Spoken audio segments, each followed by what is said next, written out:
If you would like to get your song reviewed, dear listener, there's the filthy capitalist option, as Sori says. $125 gets you straight to the head of the line. You don't have to be a part of the alliance. You don't have to be part of the group. Wait a minute. And the biggest thing is you don't have to wait. You hop, skip, and jump right in front of everybody. $125 gets you there. You do that 3 times, and you get mashed down to the $75 rate for perpetuity. Yes! Also, there is a band review option. So if you've got a band and you're trying to get your band some exposure, hit me up at insori@gmail.com, and I'll show you the details about how to pull that off. You can also jump on Patreon, and there is a option on the tiers to be able to get your band reviewed. Yep. Obviously, we can't lie to you, so we can't guarantee a positive review. Get what you get. It's just rubbish. Rubbish. Rubbish. That's British for garbage. My favorite is the community option. $1 at the gate gets you in at Patreon. You get to join an alliance. The alliance joins their points together, and that helps determine what songs that we do. The alliances hang out on Discord. Message me on Patreon to get the link. And they do all kinds of other cool things. They do Minecraft, Dungeons and Dragons. Yeah. It's really a community within the community. Anybody can go on the village, facebook.com/Sori. There's 160,000+ people on the channel. What's cool about the Discord is that it offers a real opportunity for community connection, friendship, that type of thing. And it's on Discord, so if you're not a Facebook person, it's for you. You start off at $1. Right. Plus you get exclusives. Sori and I are working on a song. So the first 15 seconds of that was on Patreon. Also, at $15 tier and above, when we actually debut the video, they're going to be there live with us. There you are, dear listener.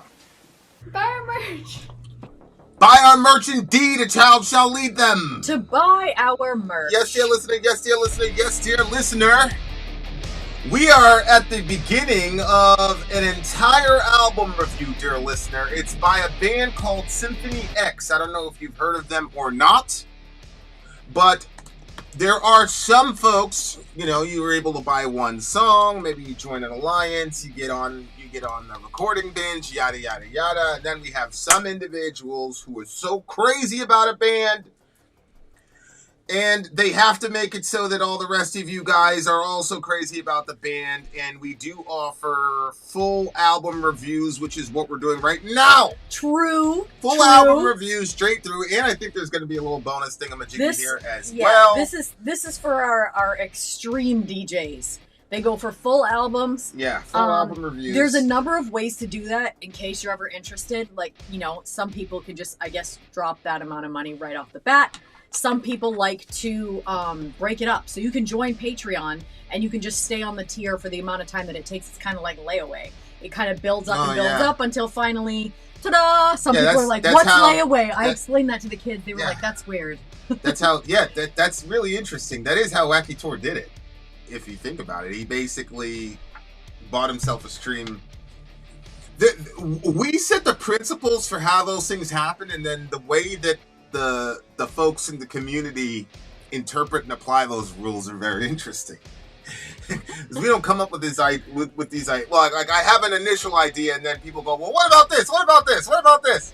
So the those Wacky things... Tour does it in a more extreme fashion though, because he doesn't do one song per month. Right. He doubled up, and so it's it adds up more quickly. Yeah, it's just a lot of. I mean, the way I'm like, oh yeah, we've never put that out there as a thing, but anyway, shout out to Wacky Tour. I respect it. All right, the new Mythology Suite breakdown. Our DJ says here is the personnel for the album. Okay, so we have Michael Romeo on guitars, interesting too, Michael Pinella keyboards, Jason Rulo drums, Russell Allen vocals, and Michael LePond on bass. We're breaking this album up into 9 or 10 separate reviews, even though there are 13 songs. Some of them kind of seem to go better together if they were kind of grouped. What do I know? I didn't create the list. The Wackator, who knows this album, created the list and the breakdowns. So let's sit back and enjoy this and see what we come up with here. Here we go. Track number 1. Let me see if I got a track list. So first we're doing Prelude and Evolution together, the Grand Design. Let's check it out. All right, guys, here we go. Symphony X. Yeah, everybody the Prelude is only a minute long. Get ready. We're channeling Symphony X. Here we go. Demon. All right, guys, here we go. Demon Slayer. Symphony X song. It's the entire album actually. Yep, we're doing 1 and 2 right now. Prelude and Evolution. Here we go. Grand The design. new Mythology Suite full album. Boom. You have a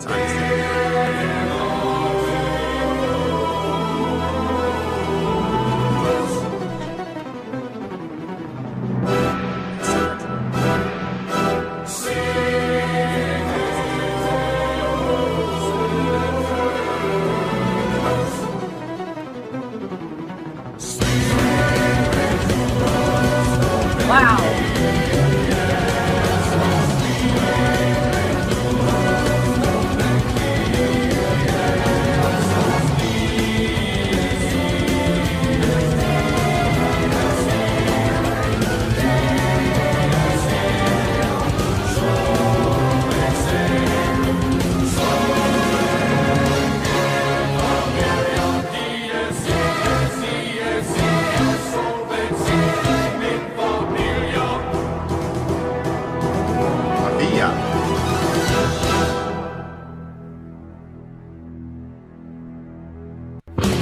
Okay, No, so what are you doing? no, I okay. know what we're doing. So that's Prelude, and now we're going into Evolution. I'm just saying that's the beginning of the song. Okay, in articulus sic aeternus spiritus donec deus fas deus aere deus ea solvet saculum in favia. I don't know what any of that means. I assume it's Is right that there. the translation? That's what I'm Born guessing. into the moment that is forever, to breath until that faithful, to breathe until that faithful day, the day of wrath, the day of burning, all world to ashes turning.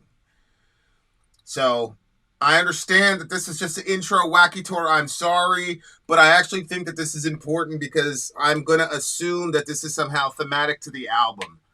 Born into the moment that is forever, to breathe until that fateful day, the day of wrath, the day of burning, all the world ashes to ashes turning. Born into that moment that is forever. That's a good line. Sometimes I get confused when people say things like, you know, God is outside of time, even though I've said that a million times. Okay. And I kind of related it to like being able to, you know, like a YouTube video. I'm not in that timeline, so I am able to go back and forth, you know, all the way. See what I'm saying? This is my tea that I ordered? Good job. Let's turn it like this. So Son of we a can access bitch. it. My hand is burning. But like, if you think about that idea that God's outside of time, or the people in the you know, after you die, you leave time and space or whatever. And I'm not sure that makes any sense, because it's like, well, it's like, what do you mean that you're outside of time? So it's like, you know, all of existence, you could look at a YouTube video and you could just go to that, you know, 3-minute mark and just constantly stay there. Or you could go to the 9-minute mark. It's like the same thing. Cool. That means you're outside of that timeline. But wherever you're existing to watch the YouTube video Is eternal. that's still a timeline, isn't it? No, I don't think so, because the only reason that we have time is because we have a start and a finish. If there was nothing, like, God is eternal, there's no beginning to him and there is no end to him, so you can't say it's time. It's something else. I mean, you could say it's existence, but C.S. Lewis, I think it was, kind of describes time as like literally two dots and a line that goes from the two dots. Like, this is the beginning of your existence and the end of your existence. God doesn't have those two dots. His lines go on for eternity. Yeah, but if you're, like, for example, if I say, you know, God's outside of time such that he can go to 1935 or he can go to 1938, right? Yeah. Okay, like, so if he did that yesterday, that's still time. What do you mean? He's existing. He goes. Yeah, he functions in the realm of time. So it's still time. So, like, how could a person go outside of time? Because it's just a measure of however you're existing. Who's the person going outside of time? What are you talking about? Like when you die? Yeah, like when we say so-and-so is outside of time. Like, what I'm saying is, time is simply, in my view, a measurement of existence or experiences, right? So it's like, well, you're still having those experiences. Like, for example, in the eternal state, will we still be able to race?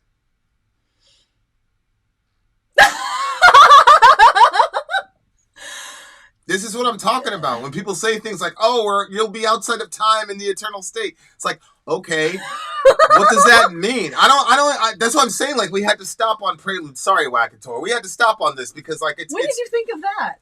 Well, it's always been a problem for me. Like, even when, like, I've said it a million times, like, oh, you're outside of time. God doesn't exist in time. And there are things where, like, logically, like, that kind of thing is helpful. But I'm talking about, like, overall existence. I'm just not sure that we know what the hell we're talking about when we say things like outside of time. No, because, like, I hear what you're saying. It's like, okay, so we won't be able to race in the eternal state. That was like such a cute thought. We're so outside of time. Sometimes, honestly, that's actually a really smart, like, thought, obviously, but it's also, like, very childlike because the example is racing. I don't know. That's so cute, babe. Yeah, I see what you're saying. Maybe there's some other version of, maybe it's just existence. Why couldn't it be existence? That's what I'm saying. Like, I don't know. I just think it's probably, like, I'm not sure that it's possible to ever get outside of time. Because even when we say things like eternity past, right? Because, like, you've got eternity past and you've got time as in the platform we operate on. And then after that, you know, after the judgment, then we call that eternity future. So it's like, okay, so we're breaking that down. So then God did do something in eternity past. You've heard the phrase eternity past. Yeah. Okay, eternity. Okay, so then you're putting a time around eternity. Yeah, but I just assumed we're doing that because that's all we know. We only know time. What did Wackator say? If God is not outside of time, then he is Jesus Christ and never rose from the dead. Well, yeah, I mean, there's a lot to that. So even though the prelude was only a minute, I'm not going to, like, belabor the point, but it is a very, very curious idea that people have.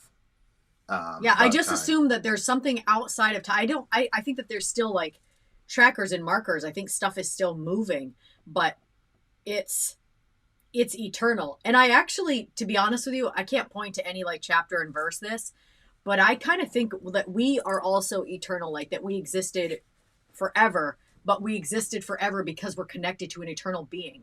And I don't think that we existed, like, in this physical form, but whether it was the idea, because how much, like, if God speaks something into existence, then how much difference is there between God's thought and God's spoken word? Like, what is the gap between that? The gap between what we say and when we can actually accomplish that is huge, but it's not like that for God. So if God has a thought of us, like, how different is that than us when we actually exist within time, whatever that means? That's what I'm saying. Yeah. That's what I'm saying. So, I mean, I don't know. Anyway, that's the prelude. We continue. Now we're getting into Evolution, the Grand Design is the next song. Let's do it.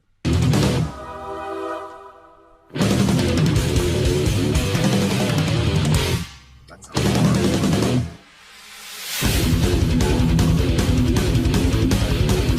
I like that. Wow. That's pretty defined.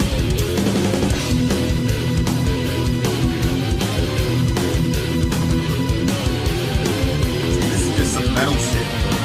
No progressive, it's just metal.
next song. No, now.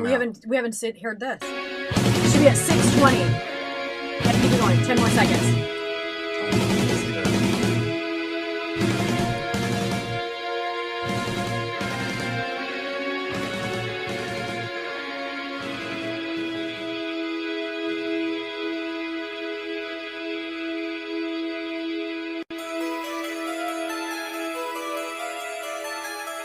That's it.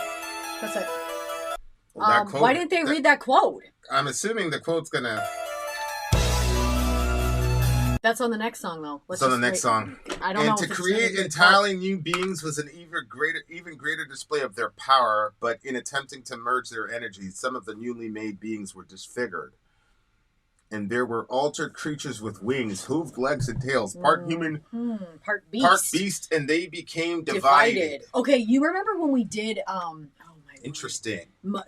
Okay, the album with the motorcycle guy with the motorcycle guy? The motorcycle guy. You guys help me. Who's the motorcycle guy? He was a robot character, then the one killed the woman, and then... Oh, Don't Turn Your Back on the City? That one? That one. The Mega Man record. Well, that one, remember how in between there was like... Wasn't it that one where in between there would be like little bits to read that you had to be on the lyrics to be able to know? This may be a concept record or a concept album, in which case maybe they're not going to say it. I have to say, I thought we were going to get some spoken word at that point, and they were going to like read this in like this really sort of deep and ominous way. So I was a little bit disappointed. I thought that was going to happen as well. Yeah, but I have to say, I actually think, I don't know how I've previously rated power metal stuff, but I think, like this would be great work music. Like if you were, like let's say you worked in a warehouse and you're like, you know, let's say you worked at the Walmart distribution center for some, like random. You're picking blah blah blah blah, and the music is just really pumping and moving. I like it, and it's not like, full disclosure, I've had like a headache for seriously probably almost 2 weeks straight. It's ridiculous, and I was like, this didn't like intensify my headache. It was like nice, so I'm like, their guitarist like has a very interesting. But it was still heavy. He has a very interesting style. Like they're extremely deliberate. The notes. It's not. Oh yeah, I can see that. It's extremely deliberate. Like I don't know how else to explain that riffing other than the riffing is extremely pronounced and deliberate. It's almost like a person perfectly enunciating every single syllable in a soliloquy. Like that. It's like, you know those people that make a point to enunciate perfectly? One. Yeah. The heavy parts of that riff were like that. Like every single note was very intentional. I've heard that in some, like there was this thing called math metal that we were into for like 4 seconds. And so it was very, very like mathematical. It's almost, you don't necessarily have to be technical, just extremely mathematical. Like Mudvayne does it a lot. Like, you know, it's just like the timings and things like that are very, but this one with the guitarist, a lot of times though, when guys do that, it's kind of like, you could tell they're trying to be technical and it just becomes too mechanical and it doesn't really do anything emotionally. Yeah, this didn't feel forced. None of this, from my vantage point, none of this felt forced. Agree. Like it felt like it was riffage. It's a guitar style and a concept of heaviness that I hadn't really heard before. Have you been timestamping this, by the way? Yeah, I have. It was a concept of heaviness that I haven't really, you don't really see get put out. Yeah. Yeah. Like, share, comment, subscribe, people. I'm now adding, so we're going to keep updating the thumbnail as the thing goes on. I'm adding this cool clock to it because there's like time. And I it's see. like going into time, oblivion. Time is one of the themes or whatever. Yep. So this is definitely going to be a concept record, right? It says born from the like light, journey into the moment, delivered from thought and sky. He will be. So they've got this messianic figure, and if you look at the like the design of the record itself. Yeah. The guy in the mirror. It kind of looks like that. The guy in the mirror is contacting the guy outside the mirror or whatever. Yeah, but it's interesting because the guy outside the mirror is in black. Yep, and the guy inside the mirror is in white. Right. If you have any evangelical background, you would say something is amiss. Well, just in general, what's interesting is look at the world of the black character. Yep. Look at the surrounding environment and look at the surrounding environment of the white character. It's bad in here, Right? So it's like there's the utopia maybe, and here's the Well, yeah, there looks like to be, I mean, they initially come out with the theme, they literally use the term utopia. Mm-hmm. And it looks like the white clad figure is in the utopia. But what's interesting is when you look at the other side of the record, this I'm assuming is the back, looks at it from the white guy's perspective. Oh shit, I didn't see that. Yeah, oh cool, I didn't see the end. So the front... Can you guys see that right now? Yeah, they can see it right now. The front of the record is the black guy going to the white guy, and then the back of the record is the white guy's perspective going into... And so they're making some sort of connection. So I don't know if that person is the same person... And whatever, I'm sure Symphony X will break it down for us as the album goes on. But this looks like a concept record. For sure. Okay, so lyrically... Yes, Jane 1205, we are going to play the entire record. We're going to break down the entire record. You're going to be here for a while. And as you can see, like, we try to, like, piece everything together and break everything down. So... You're going to be here for quite some time. We continue. Okay, so we talked about Prelude, what that one was about. And so now we're on Evolution. And it does kind of sound like... So Born from the Light, Journey into the Moment, delivered from thought and sky. Which is interesting because I talked about the thought thing before. Mm-hmm. He will be one with the land, Lord of wind and sea and the sands, the one, the bringer of life. So it almost sounds like there's like maybe this like, well, the prophets and the sages are trying to forge a utopia and bring about some good. You want that? Oh, I thought you were like the air or something is bothering you. But it seems like they're kind of looking toward this utopia, which I don't know if that's like the character in black reaching toward the one in white. Right. Yeah, like, and so the utopia is sort of this state of existence where everything is like optimal. Yeah. So like, it's a perfect state of existence, and obviously a dystopia is a state of existence where everything is bad. Yeah. And so it looks like the dichotomy that's being presented on the album covers are one guy living in the dystopia and trying to reach into the other guy's utopia, it looks like. Because the first guy, the guy in black, his environment looks like a desert, essentially. Yeah. And the white dude in the mirror, he's got a lush, almost like, pristine the ocean, environment. But the sky is kind of a little scary. Yeah, the sky is a little bit scary, but it's like if you had to choose between one, and Yeah, I'm going with the blue. Yeah, most people would probably say the guy in the blue is in a better situation. Is closer to being in a utopia than the other guy. Right? Yeah. What did you think about this line over here when it says the 5 will become as one? Where was that? 5 shall be as one. Yeah, I didn't know if that was something that we were missing or if you were talking about the elements, right? Isn't there 5 elements? Or am I wrong? Is there 4 elements? There's earth, water, air. The sky. Somebody help us out here. Fire. Fire's 1. Yeah, with earth, wind, fire. Wind. I think that's 5. Yeah, I think it's 5. So it's probably like the 5 elements becoming one type of thing.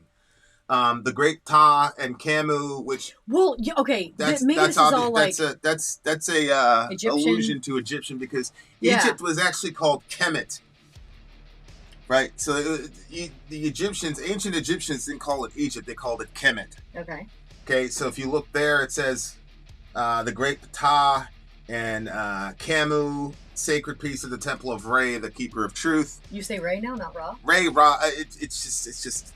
Come see, come saw. It's just pronouncements. I just say Ray because everybody is more familiar with Ray than Ra. But okay. But like the point is like that right there. That's an Egyptian understanding of the cosmos, the sacred piece of the Temple of Ra, keeper of truth. Crystalline spheres, the power of light, grant us keys to the start of the secrets of flight. 5 shall be as one. We unlock the mysteries of knowledge and technology. So it looks to me like. So in the ancient Mesopotamian understanding of technology is that the gods came down, the Anunnaki came down and explained all this stuff to us, and that's how we got technology. That's the pagan, ancient Near Eastern, Sumerian understanding of how human beings develop technology. Yeah. The fascinating thing is that on the Old Testament side, or the Judaism side, they had a similar story for the origins of technology, only that the beings who gave us the technology were bad. Okay, and so that's so what's fascinating is like, as you would expect, the Bible, being an ancient Near Eastern document, reflects a lot of the mythologies, stories, blah blah blah blah that you find in the ancient world. And a lot of people look at that and they say things like, you see, they just, it's just but it's like, well, wait a second. If this shit actually happened, wouldn't there be a sort of universal recollection of what happened? Yeah.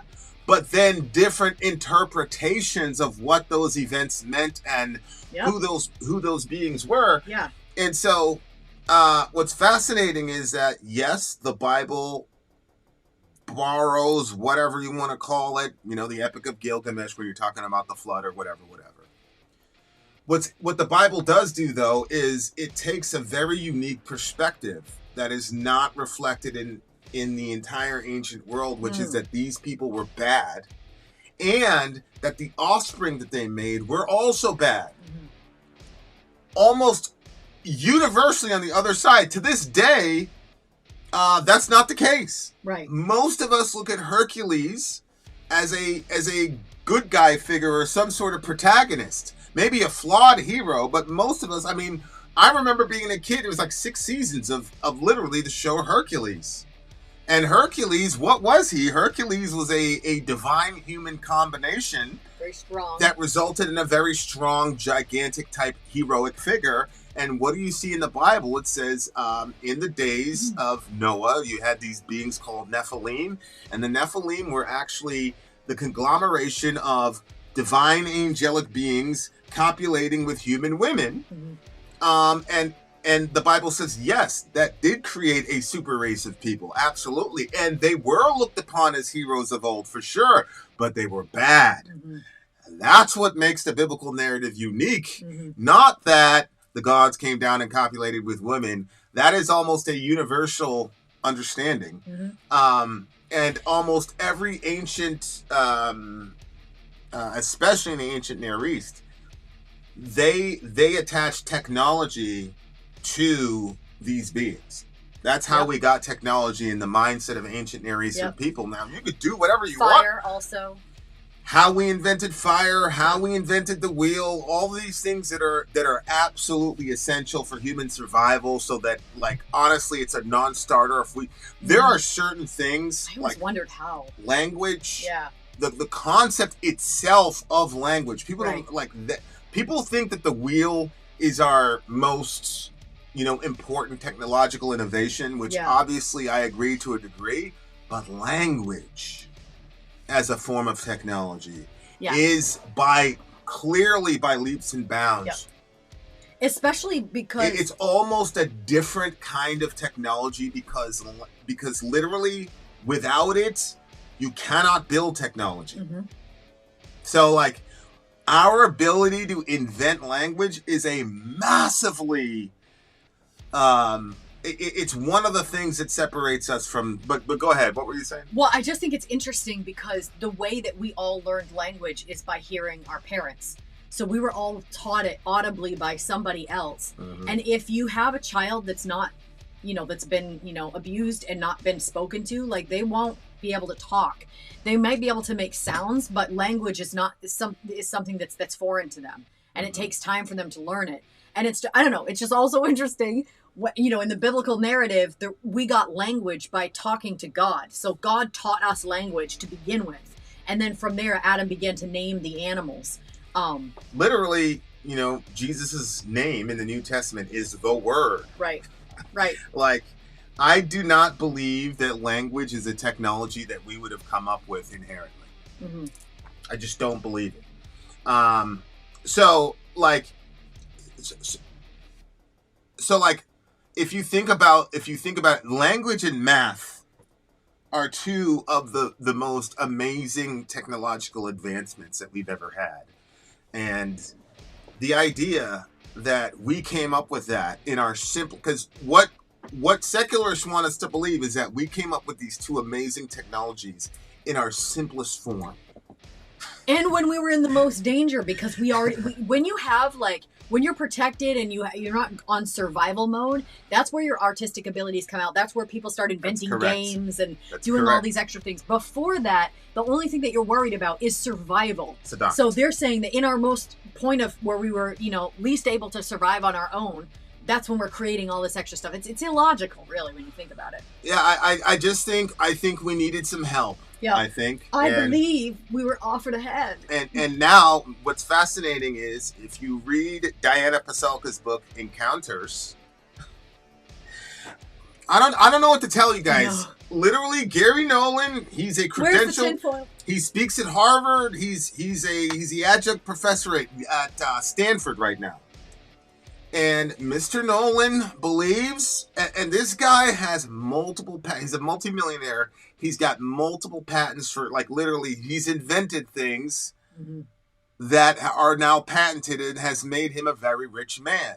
When he sits down and talks, he says that he got these ideas and the minutiae of how to, make this stuff. He believes that he's channeling information from a place called the noosphere, which the noosphere starts out with PNEU, which means spirit or wind in the Latin, right? Pneuma.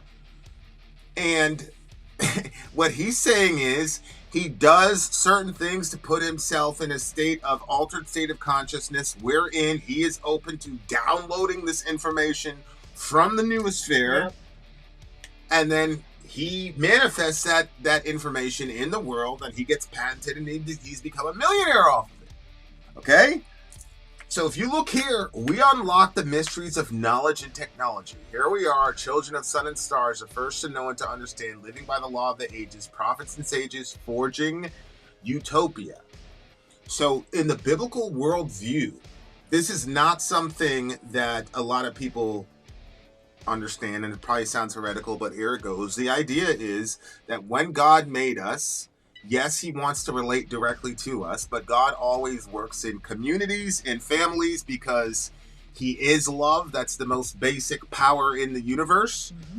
And if you're love is always other oriented. And so whenever God does things, he always does things in committee, not because there's some deficiency in him, but because if you're love, like literally That's love, literally what I was thinking. then by default you have to be other oriented. And so the idea was we were made, he has a physical family in earth, and then he has a spiritual family in the realm of what we call the noosphere, okay?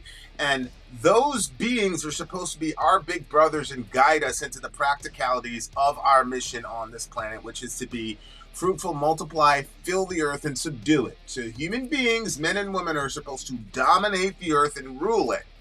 But we're babies. We don't know how to talk. We don't know how to walk. We don't know how to keep warm. We don't know how to use machines. And so God uses his spiritual family, our spiritual big brothers, in order to guide us into walking into our destiny as human beings, right? So we've seen those movies where it's like the young ruler, but he's too young. And so he gets like put in the care of like these older people. And so the older people kind of rule him, and like he has to listen to them. But at the same time, they're calling him master because eventually he's going to walk into who he is. Yeah. That is the job of these divine beings. That was the job of Thor, Enki, Enlil, all of these, whatever gods you want to call them. Their job was to basically be our stewards on the earth so that we could walk into our destiny, so that when humanity gets to the point of maturity, then we could really, mount the throne of the universe, as it were.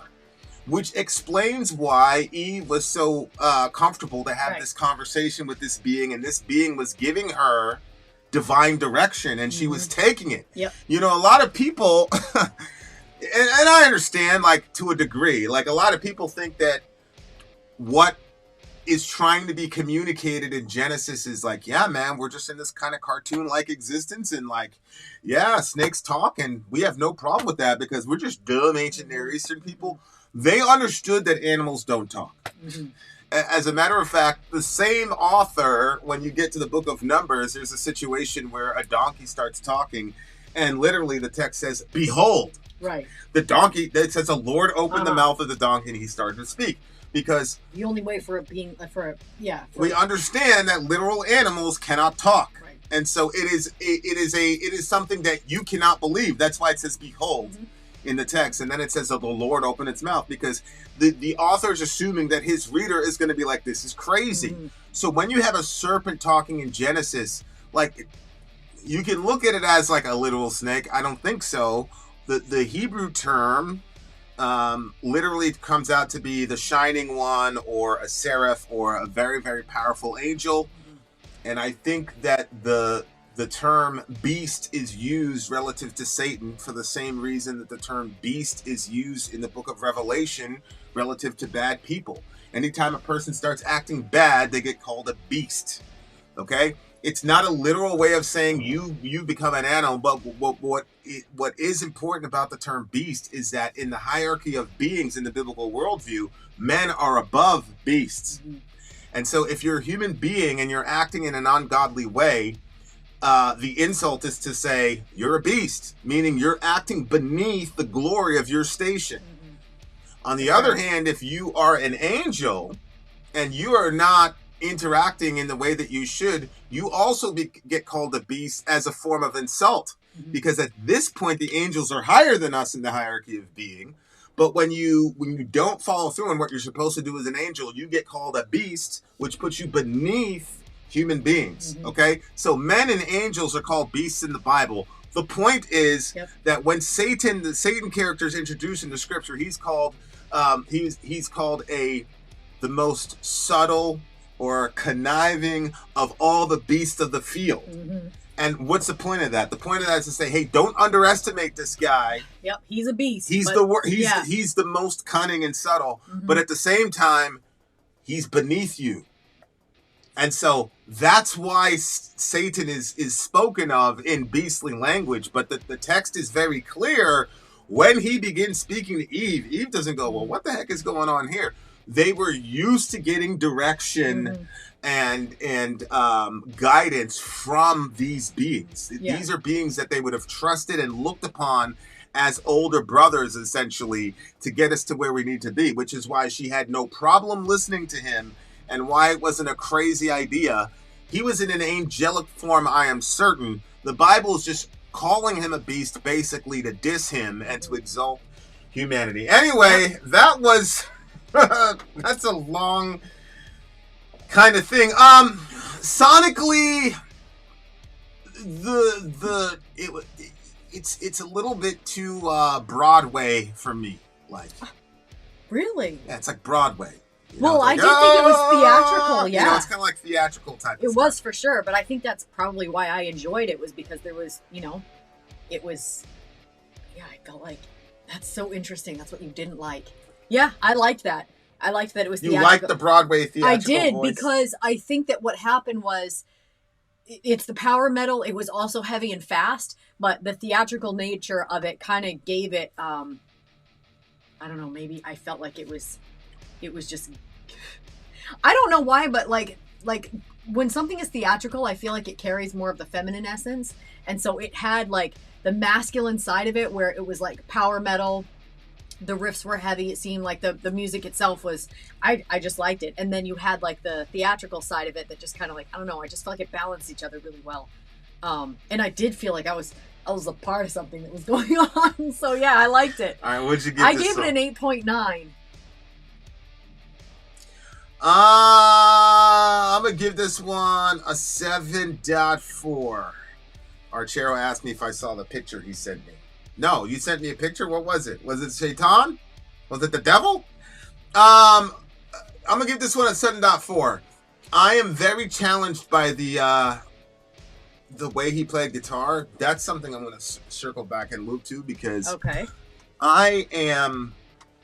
I'm intrigued by that guitar style. I want to see if he's able to do, if like that's his style. Because if it was, then I'm very intrigued by that. All right, so Fallen is next. I think we don't need to do the commercial breaks, or unless you think I agree. We'll go right. All right.